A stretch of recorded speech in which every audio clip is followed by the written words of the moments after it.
welcome everybody to today's program on infant abductions, and we're going to talk about also including pediatric abductions, how to prevent those from occurring, and we will talk about the Joint Commission and the CMS hospital conditions of participation changes.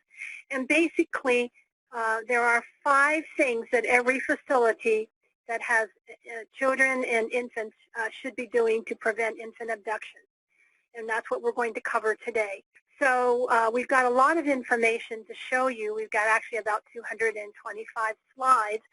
And we also want to show you some examples of real infant abductions, because we can really learn a lot from a few of the new changes. So this was an article I saw in a newspaper one time. Who would steal a baby and why? Well, first of all, as hospitals and birthing centers and other places with newborn infants, you always want to include in your program who would steal a baby. That is something that's in our policies, it's in our teaching, and we're actually going to cover that today. We're actually going to cover the why.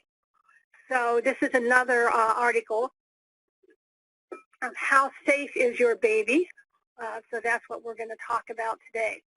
So the issues that we're going to cover, the most important thing are the 5 steps that every hospital and birthing center should be doing to prevent infant abduction. We are going to talk about the Center for Missing and Exploited Children, which actually has the guidelines on prevention and response to infant abduction, and it also includes a self-assessment tool. It's 116 pages. It is considered to be the definitive standard of care related to that. And even the Joint Commission that had a Sentinel event retired theirs and said they just refer to these guidelines. We will talk about competency tools to make sure that your staff that deal with infants and children are competent. We will talk about the CMS conditions of participation requirements under tag 144 and 701. And also, if you have a question, I'm also going to show you, it's a new, there's 2 email addresses, one that's recently new, on how you can send any question that you have directly to CMS in an email and get it in writing the same way you can do that for the Joint Commission. And we specifically mentioned the Joint Commission because of the 4 accreditation organizations. The Joint Commission has 3,095 hospitals. We are also going to cover their Sentinel event alert on infant abductions.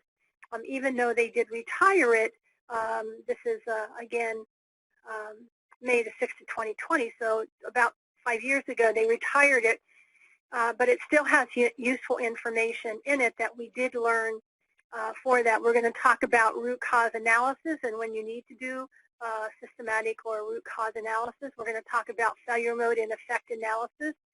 And every hospital or birthing center should already have done one of these. And if you haven't done one for a while, you might want to do another one. We'll talk about liability issues.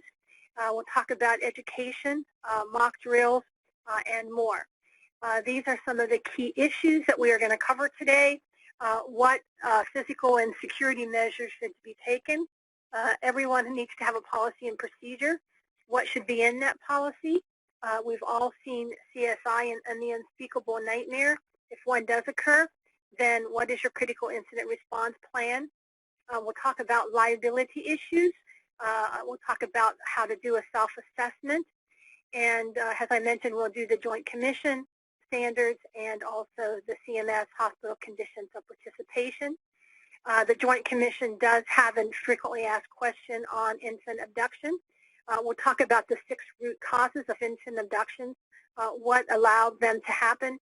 And we've seen a nuance in some of the 2016-2017. We'll talk about the importance of doing a mock drill and the importance of doing a parent handout.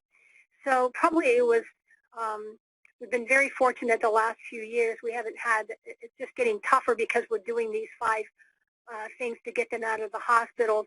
But years back, I worked with 3 specific hospitals.